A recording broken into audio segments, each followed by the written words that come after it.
The notary public altered my stepfather's will and added a forged signature beside his hospital bracelet photo. I had until 5 p.m. today to retrieve the original notary journals from their office.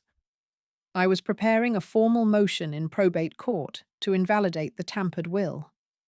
I sat at the cluttered desk in my stepfather's Tampa home office, the plastic-wrapped copy of the new will open to the signature page.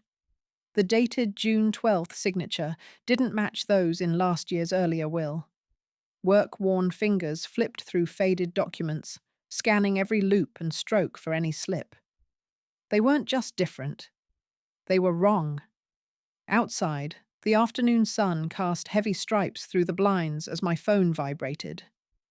The caller ID showed a local number tied to the notary's office. I answered, expecting routine questions. Instead, the voice whispered a vague warning. "Be careful with what you push. These things get complicated fast." The line went dead before I could respond. I leaned back, tension tightening my chest. Evelyn Crane was using every lever. Friends at the notary, pressure with family lawyers, repeated delays in filings. Each maneuver ate time and ground. On the desk rested the notary seal, a circular impression stamped on the document with the hospital's logo and date. June 10th, 2 days before the signature claimed on the will. That wasn't a clerical error. It was a glaring discrepancy. I cross-checked the hospital admission records I'd lawfully obtained through the patient advocacy office. They confirmed June 10th. That meant whoever signed June 12th had forged the signature after he'd been admitted, incapable of signing legally. My hand traced the grain of the desk as the faint scent of old paper and stale coffee mixed in the air. My eyes burned from hours of backlit scrutiny, but I forced focus. The original notary journals were my only chance to prove the forgery. The probate hearing clock ticked down. 70 hours remained before the judge ruled on the estate. I began drafting the discovery motion, citing HIPAA-compliant records and suspicious notary behavior. Evelyn's network could interfere, but I would push through every legal channel. Pulling open the file cabinet, I rifled through folders marked official and drafts. Among them, a copy of the earlier will's filing receipt nailed down the timeline. The difference between notarization and the added signature was stark and deliberate. My phone buzzed again, a text from an attorney warning me to expect resistance, even legal harassment. Losing the family home would bankrupt my mother, a cost I couldn't afford. I glanced at the ceiling, steadying my breath, then returned to the desk. I photocopied the mismatched signatures, sealing each page for court submission. Every minute spent debating authenticity sapped my energy, but sharpened my resolve. This document was a lie. The forged signature was a trap Evelyn set to shift the inheritance. But the notary seal hidden within gave me leverage. Proof Allison's signature was appended after hospital admission. I packed my toolkit, laptop, and evidence folder into my bag. My alert eyes scanned the room once more. Every detail mattered. Tomorrow, I would present the motion. Today, I hunted down the notary journals at their office, racing the clock before probate court. I couldn't let the estate slip into Evelyn's hands, not while I still held a single, solid lead. The public notary's reception drone whirred softly as I entered the courthouse annex, the sterile air thick with quiet tension. A digital clock blinked 3:37 p.m. on the wall. Less than 2 hours remained before the 5 p.m. cutoff. My worn fingers flexed, the rough skin etched from years of fieldwork. I needed the notary's original journals, every single page, to expose the forged signature dated June 12th after hospital admission. I stepped up to the counter. The notary clerk's eyes flicked away as she scanned my badge. "Name and case number," she said flatly. I read aloud the probate petition and the court order drafted overnight. She scrutinized the documents with thinly veiled suspicion, her mouth tightening.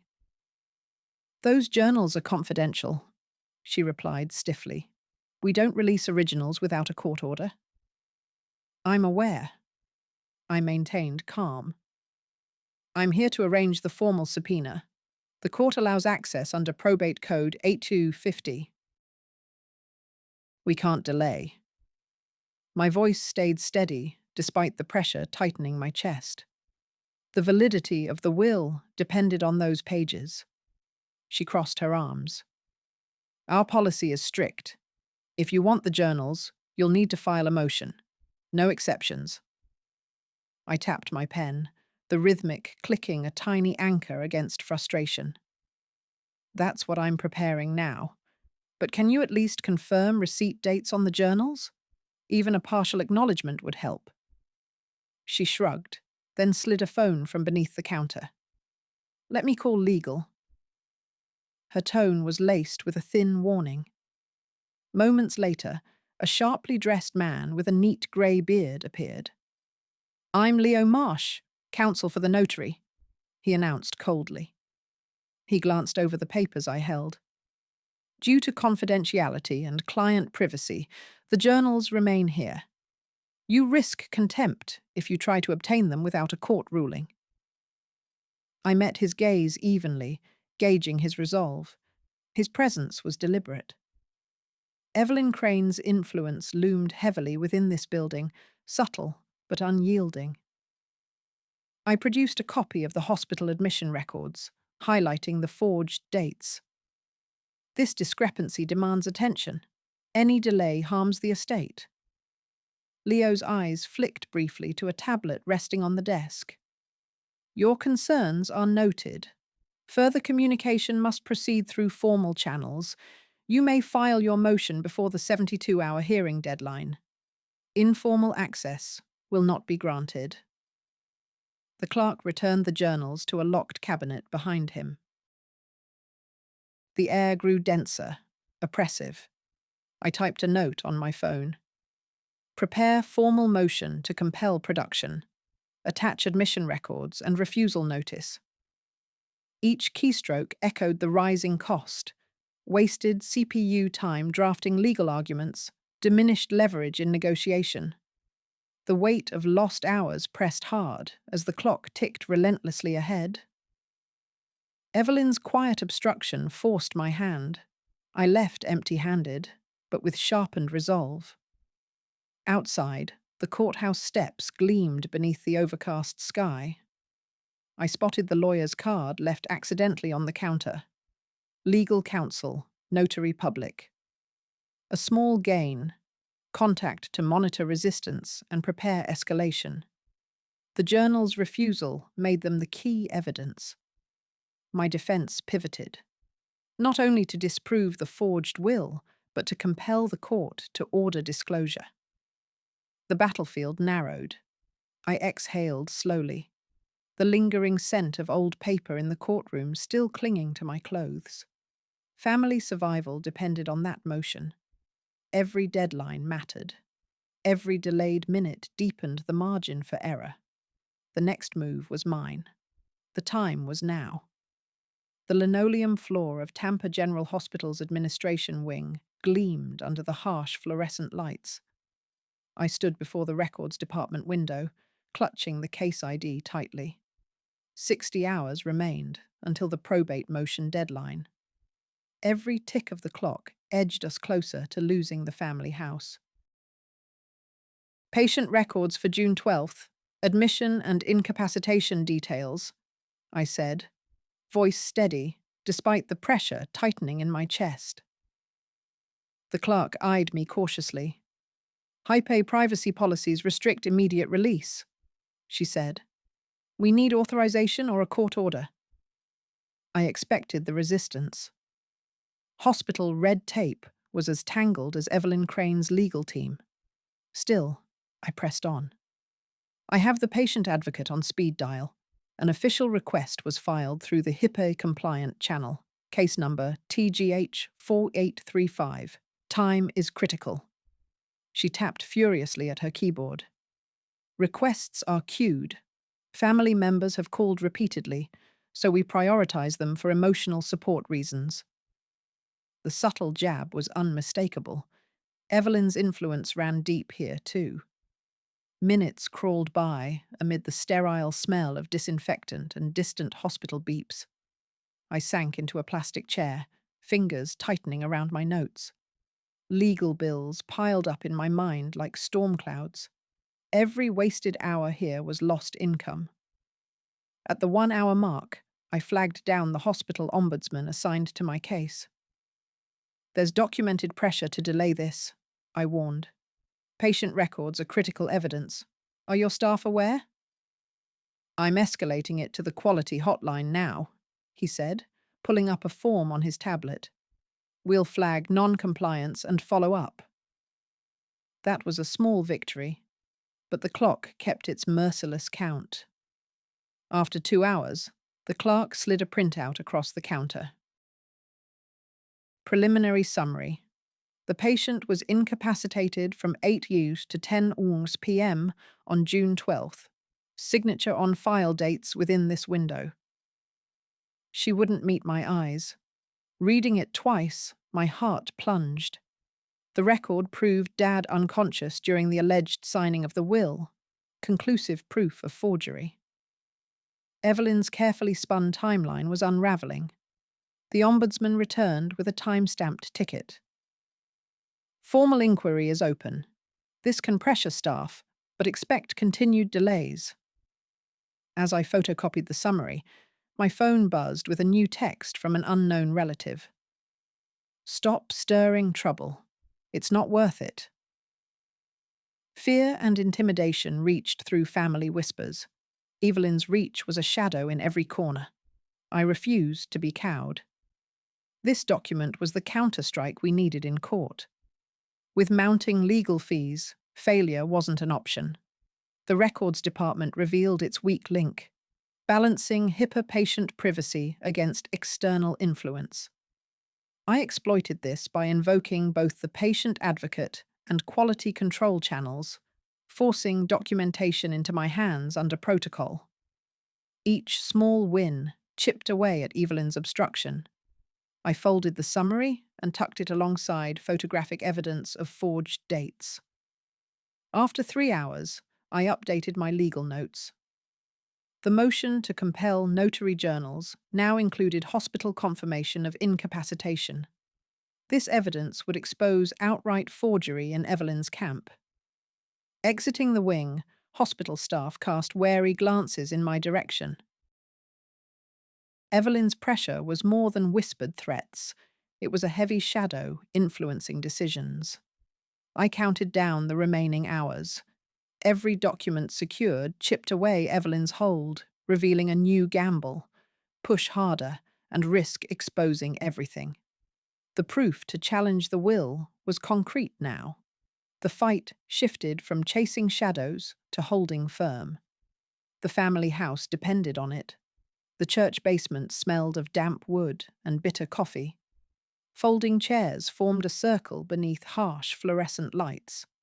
I settled near the back, eyes scanning the room's edges where familiar faces huddled. 43 minutes remained until the lunch break. 66 hours left before I had to submit my court motion. My phone buzzed once. No name. I slipped it into my pocket without checking. Evelyn's reach was here too. Everyone knew why I attended this stepfather's group. My reputation preceded me today. This was a test. Collect data, watch for cracks. I spoke last to Gretchen, my cousin. Her lips were tight, eyes flicking nervously. Challenging Evelyn risks everything, she warned. Our family's finances aren't built to absorb a hit like that. She nodded subtly toward the younger men near the exit. Family enforcers, the kind who handle threats without questions. Her words cut through murmurs. The family's leverage was more than legal. It was economic pressure and social isolation. If I pushed the case, I'd lose more than money. I'd risk losing everyone who mattered. Did you see the amended will? I asked. It's not just the signature. Something else is off. Gretchen hesitated, then whispered, I heard there's another document, one Evelyn never revealed. If you want to win, you need proof, not just the forged signature. Voices outside rose. Rumors circulated. My challenge was causing investors to pull funding from family businesses.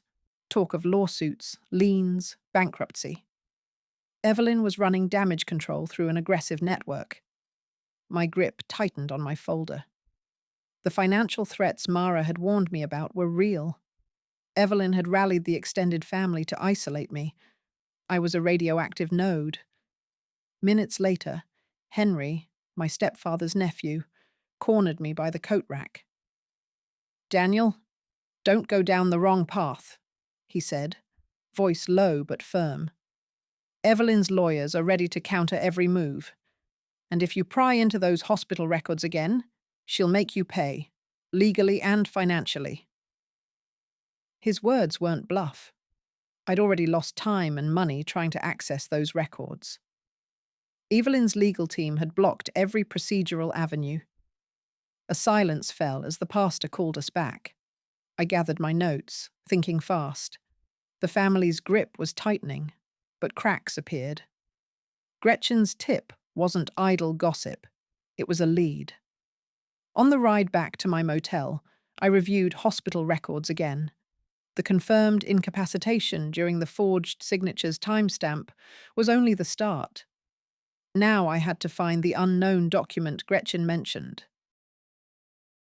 Without it, the forged will stood vulnerable. With it, the case shifted. I adjusted my plan. File the motion for journal release, but start quietly probing for the hidden paper. Evelyn's influence blocked obvious channels. I'd need a different approach. The clock ticked louder in my mind. 47 hours left. Evelyn had unleashed legal firepower and a financial siege. I was alone on the front line, stretched thin, but not defeated. Miss this chance, and the family house would be lost. More than that, everything Mother built could vanish. Next steps were unclear, only that social pressure would grow, and Evelyn's next countermove was imminent. But so was my chance to turn cracks among kin into leverage. A final message popped up on my phone, anonymous. Not just the signature. Watch the dates on the trustee papers. I stared at the screen. The forged signature was only part of the breach. More fraud was buried in those estate documents. With time shrinking, the stakes had just doubled. The tile floor in the hospital archives department was cold underfoot as I pressed the elevator button.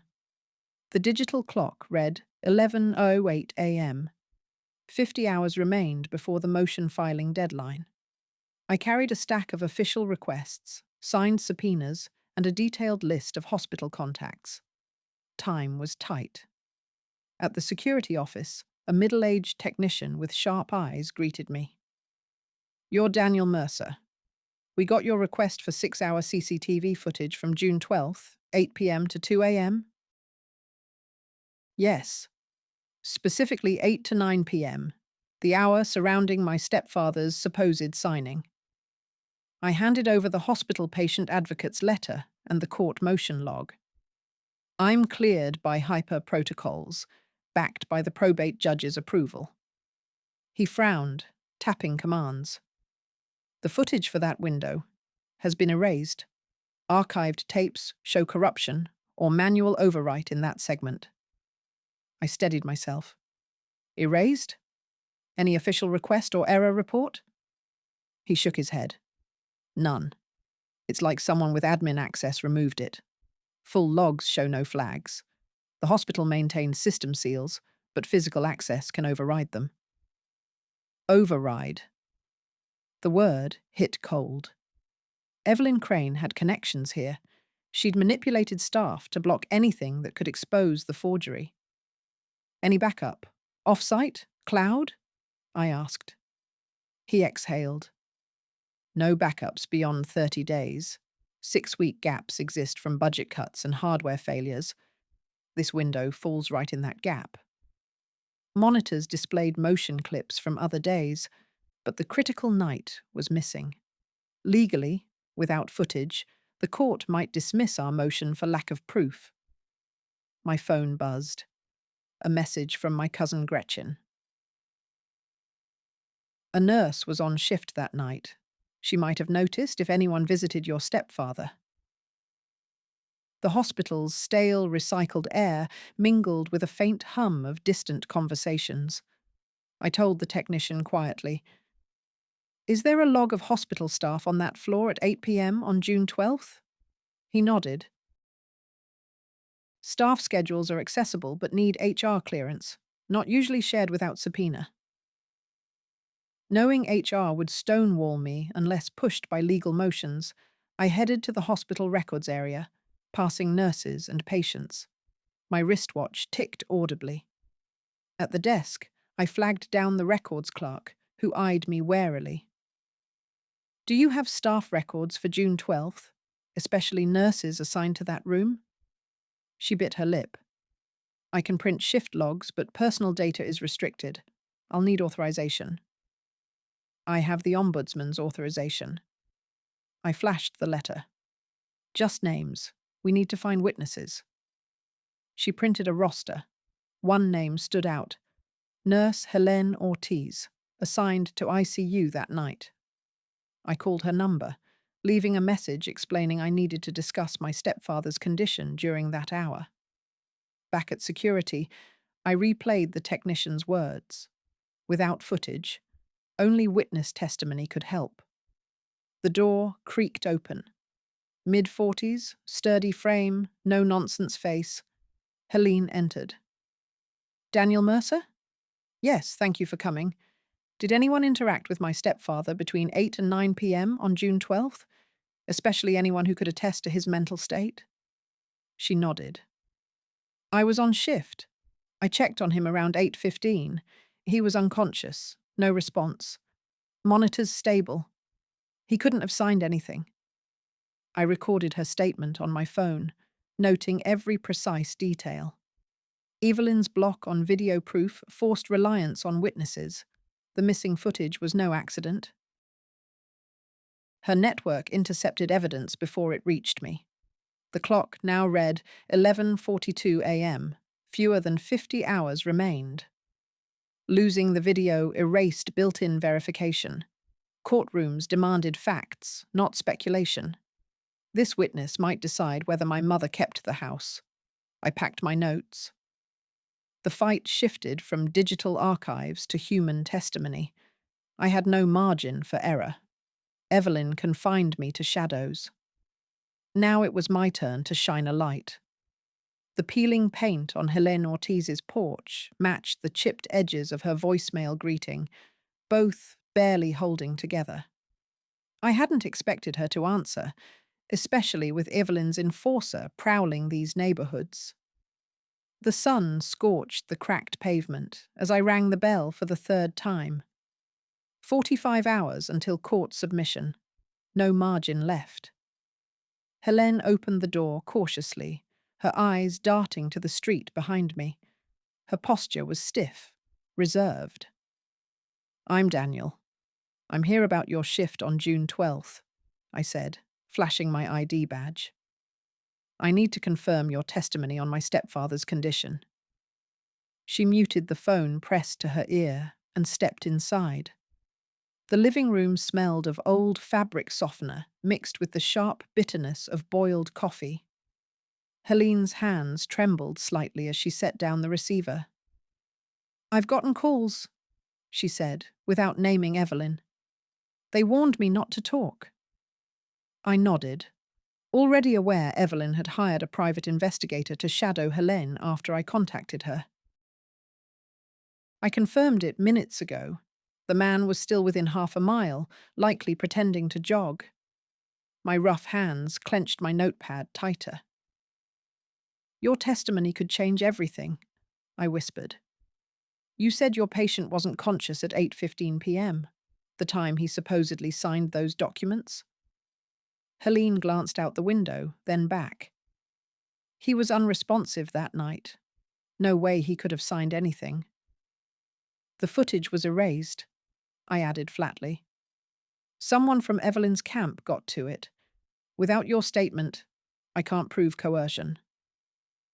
Helene exhaled deeply, tension radiating off her. I want to help, but I'm terrified of what they might do. I won't ask you to risk yourself, I promised. Court protective orders can shield you. No contact from Evelyn's people. I tapped my phone, showing recorded threats from her side. We file at noon tomorrow. You'll be subpoenaed safely.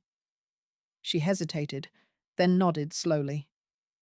All right, I'll testify, if you protect me. Relief barely surfaced before I caught movement through the front window. A shadowy figure ducking behind a tree across the street. The private investigator. He shifted to stay hidden, but remained close enough to overhear. Helene's gaze flicked there. That bastard won't stop, she whispered. I'll document his presence. The judge needs to know the intimidation continues, I said, pulling out my phone. This strengthens our case. She offered a small, exhausted smile. Thank you. I wasn't going to say anything, but now I will. I checked my watch. 37 hours till submission. The deadline was shifting from impossible to possible, but Evelyn's response would be swift. The private investigator's patrol marked a new battleground. Before leaving, I drafted a summary of Helene's testimony for the court filing and sent an anonymous tip about the investigator to the hospital ombudsman, hoping to spark oversight. The path ahead cleared. Witness secured. Yet the trap Evelyn set tightened. Helene's fear was a warning. One wrong move, and she could vanish from the record.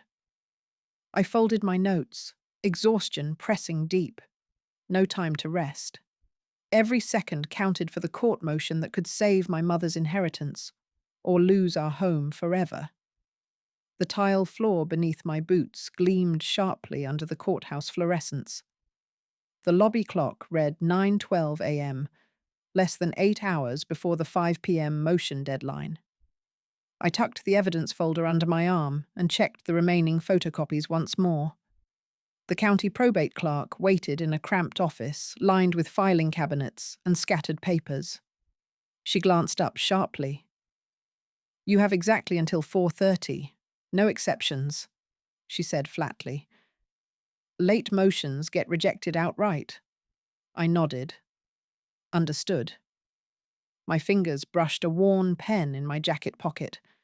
The judge's preliminary order placed a temporary stay on the inheritance transfer, buying me time but cranking up the pressure to nail this motion perfectly. Filing to invalidate the will meant proving the signature was forged and the patient unconscious during the changes. The video evidence was erased. I was counting on Nurse Ortiz's testimony and the hospital's internal records. Evelyn Crane's notary challenged Ortiz's credibility, and their legal team threatened to discredit every witness. As I finished the motion documents, Leo Marsh, the opposing counsel, appeared in the doorway. His grey beard was neat, posture calm but unyielding. I see you've submitted a motion, he said, flipping through a tablet. But the notary just submitted new counter-evidence disputing your nurse's statements. He smiled without warmth. You know, these challenges waste court resources and risk sanctions. I kept my voice steady. Our documentation complies and is supported by hospital records. Marsh's expression didn't soften. We'll see what the judge decides. After he left, I sank into the metal chair, exhaustion pressing against my ribs. Hours of non-stop investigation, interviews, and paperwork had left my fingers raw and throat dry. Failure meant the family's house and financial security vanished. 20 minutes later, the clerk summoned me back. Her tone was brisk. The motion is accepted. Hearing set for tomorrow morning. The preliminary stay remains. Relief surged, but the clerk's next words chilled me. The judge ordered a subpoena for hospital CCTV footage from June 12th, 8 to 9 p.m. The floor shifted beneath me. That footage, the security office claimed, was erased. Why? I managed. Independent review. The judge wants to verify Nurse Ortiz's claims directly, she said. Expect hospital counsel and their legal team. I packed my documents slowly. Evelyn Crane's reach tangled deeper than I thought.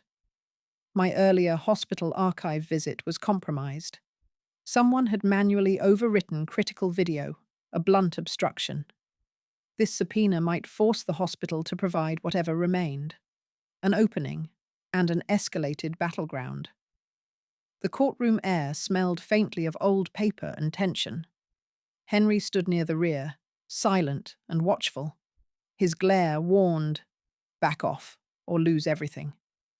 I resisted. This wasn't just bureaucracy or threats. I had a duty to my mother.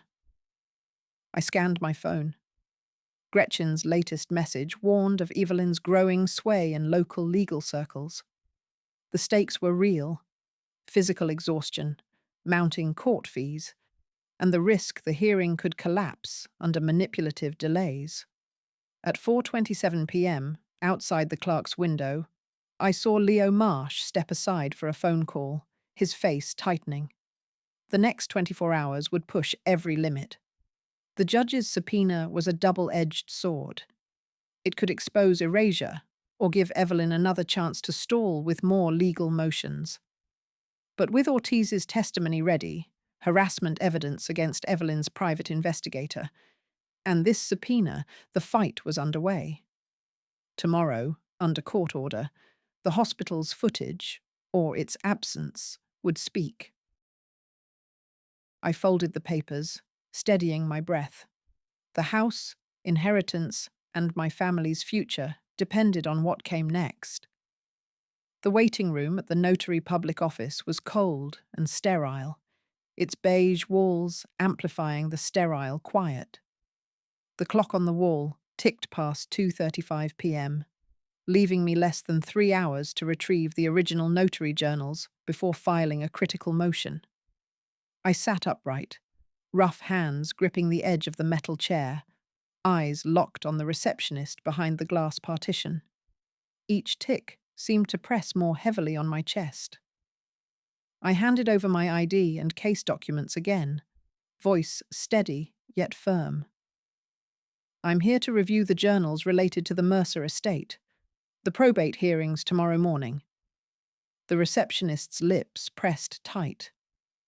Access is restricted. Legal counsel must authorize. No surprise. Evelyn Crane's influence had tied up every loose end here. I pulled up the subpoena on my phone and displayed it clearly. The court ordered their release for independent review. She tapped keys, brows knitting. Soon, a notary clerk emerged from an adjoining office, thin-lipped, eyes guarded. Mr. Mercer, you know these records contain sensitive private information, she said firmly. No unauthorized copies or electronic devices beyond handwritten notes. I nodded. I'll take notes by hand only. Just need to verify if the original signature matches the physical journal entry. Wait here, she said, disappearing behind a door marked Records. Minutes crawled by. Each time footsteps echoed through the hallway, my pulse tightened. After 15 minutes, she returned with a worn binder. Page through quickly. Any questions? I flipped to entries dated June 12th. At first glance, nothing seemed amiss. But the entries lacked the firm chronology and exact timestamps Nurse Ortiz's testimony had implied. Anomalies flickered, handwriting inconsistencies, a smudged, ambiguous signature scrawled beside a photo of a hospital bracelet. What about the June 12th, 8:30 p.m. journal? It should include the patient's status and verification? I asked. She shrugged, lips tightening. That section's blank. The notary claimed the client was unavailable. I sensed evasiveness. Evelyn's fingerprints were everywhere. Not a direct lie, just enough to stall. Then she leaned in, voice dropping. The notary requested a private meeting with Henry, your stepfather's nephew. It's happening now. Confidential. I froze. Henry's involvement meant pressure on family alliances. I scribbled a quick note, heart hammering. Not from fear, but sudden clarity. Evelyn wasn't just blocking access, she was fracturing the family. I left the binder on the table and slipped outside. The corridor was deserted except for a janitor pushing a cart, the scent of floor wax faint in the air. I pulled out my phone. Gretchen's message flashed. Henry flagged doubts about the signature, said it didn't feel right. Her tight lips and nervous glance at the last family gathering replayed in my mind. A crack had formed inside Evelyn's circle. I called Gretchen. Are you sure? Henry's scared someone will find out. He said the notary's signature looked hurried, unlike usual. Minutes later, I returned inside to confront the clerk, but she brusquely stopped me. Office policy forbids further inquiries now. The private meeting takes precedence. I had no choice but to step back. Tension coiled in my chest. Evelyn's allies had the notary cornered, private meetings shaping testimonies, legal obstacles slowing me. The forged signature wasn't just handwriting, it was family betrayal eroding from within. Back at my car, I stared at the clock. 4 p.m. The deadline loomed closer. Fatigue settled into my shoulders, eyes burning from sleepless nights. But I couldn't stop.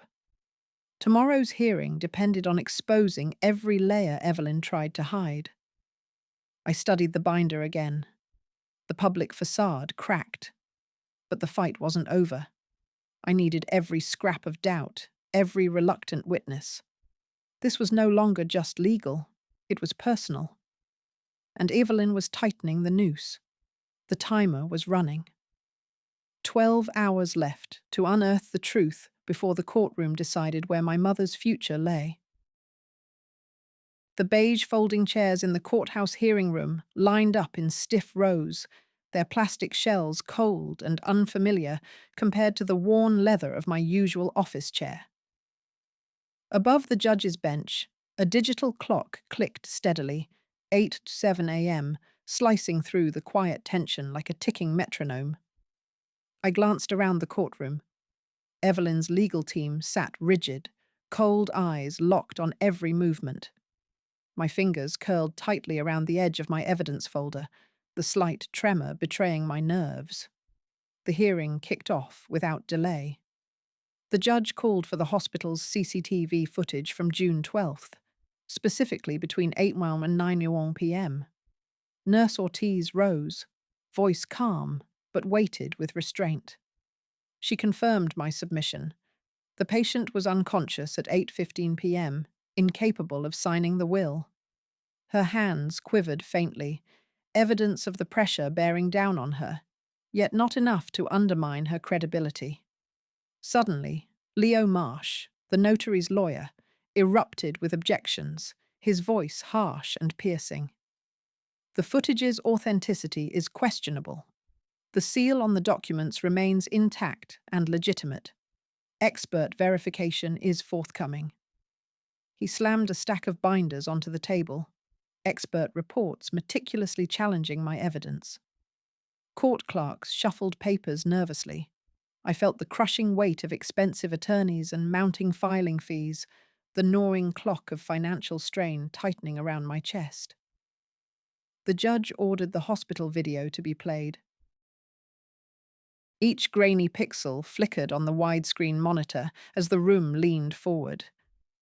The footage showed a nurse entering the dimly lit room at 8:10 p.m. The patient lay still, eyes closed, with no pen or paper nearby. At 8:15 p.m., a shadow crossed the camera's blind spot. No one approached the bed. The angle shifted, but no signature ever appeared. Marsh's confident grin wavered. Behind her counsel, Evelyn's face tightened like a clenched fist.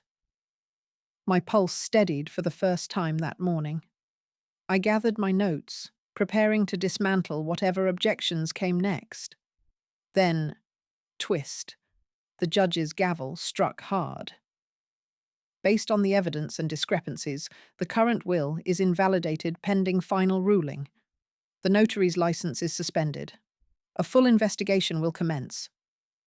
Whispers erupted across the room. Evelyn's jaw clenched visibly. Marsh exchanged terse words with his team. The court clerk noted my partial victory carefully, warning, "This is temporary. The full legal battle continues." I exhaled sharply, the weight of the moment flooding in. Legal fees now climbing past $25,000, my mother's inheritance still undecided, my family watching silently from distant seats. Evelyn had lost ground, but far from defeated. After the session, I spotted Gretchen Mercer skulking near the exit, her tight lips sealing more secrets than she revealed. Henry's earlier warning echoed. Any misstep could sever crucial ties, the fragile bridges sustaining my hope. Every file, every testimony, every sharp glance had dragged me to this point. I packed my documents meticulously, sensing the courthouse's faint scent of musty paper and polished wood. My eyes caught the clock ticking 9:12 a.m.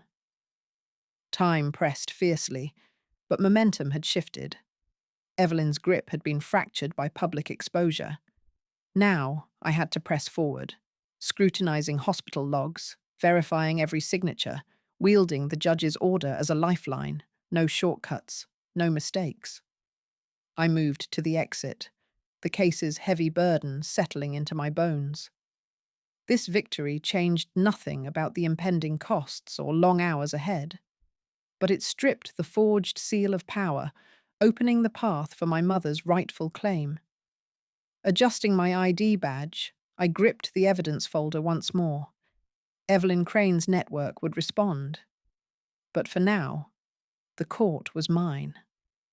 The rusted lock on the family estate's side gate resisted as I twisted my wrist, worn fingers pressing firmly. The afternoon sun tilted past 4, shadows stretching across cracked pavement. I carried a folder stuffed with photocopied documents, evidence I needed to cross-reference before tomorrow's hearing. 48 hours remained to block Evelyn Crane's relentless legal maneuvers. The largest threat wasn't only her. My cousin Alex Fontana had just stepped out of the house, his expression unreadable. I caught the glimpse of a man preparing to break the family's fragile truce. Inside, I set my laptop on the battered kitchen table, booting files from last night's records request through the hospital ombudsman's secure channel.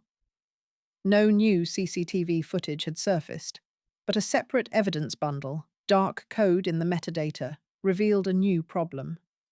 The notary journals from June 12th showed blank entries at 8:30 p.m., yet a document surfaced outside official channels, an affidavit notably absent from court files. It claimed the original will, as amended, was valid. The signature? Mine and Alex's, apparently copied from earlier documents. Alex's greed had deepened into desperation. I dialed his number, fingers steady despite the knot in my gut. The call went to voicemail. I left one terse message. "Alex, this affidavit is forged. Withdraw before it's too late."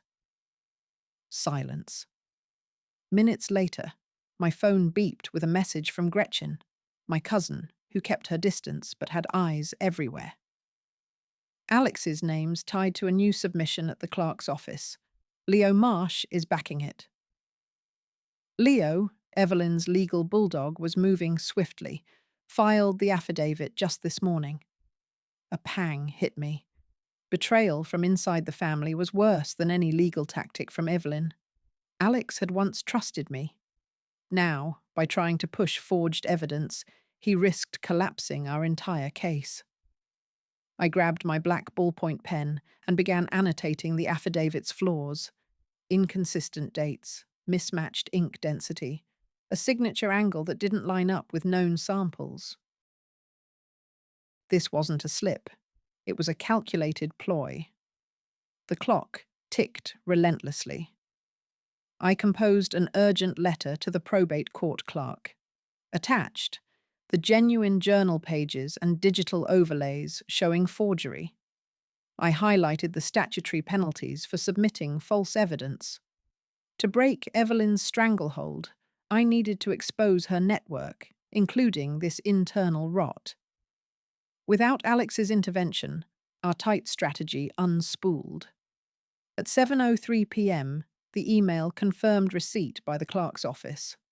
Simultaneously, I sent a HIPAA-compliant request to hospital security to countercheck the affidavit's alleged signing time with raw data.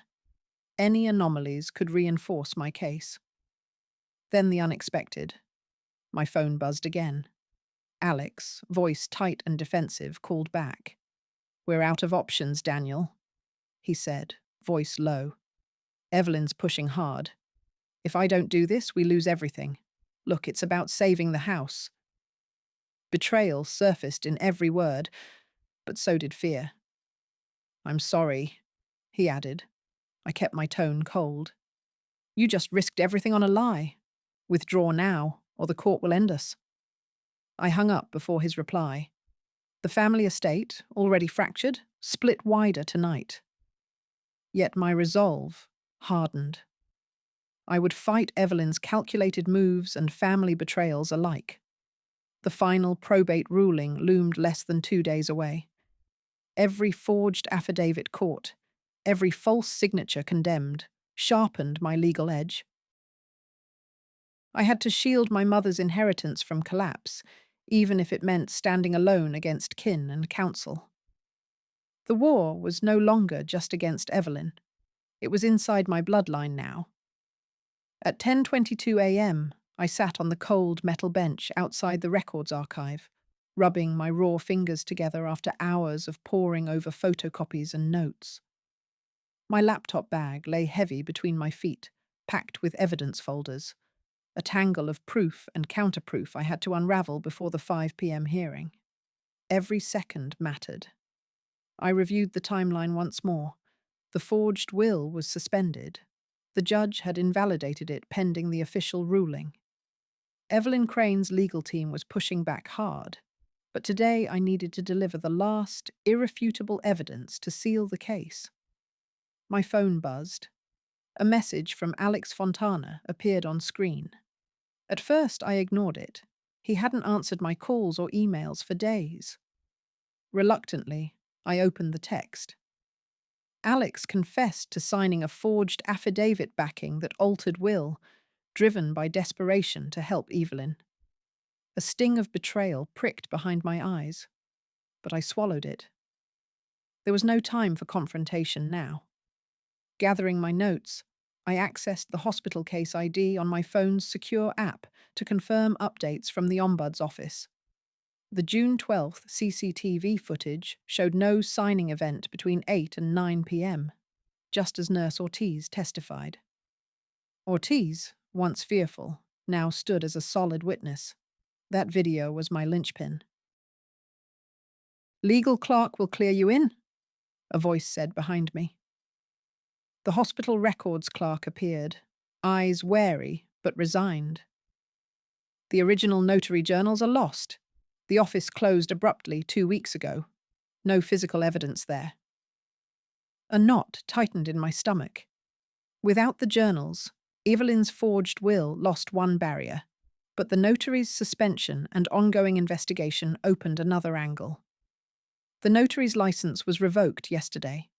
Without legal standing, their documents lost court credibility. Beyond money or time, the expense was nearly crippling.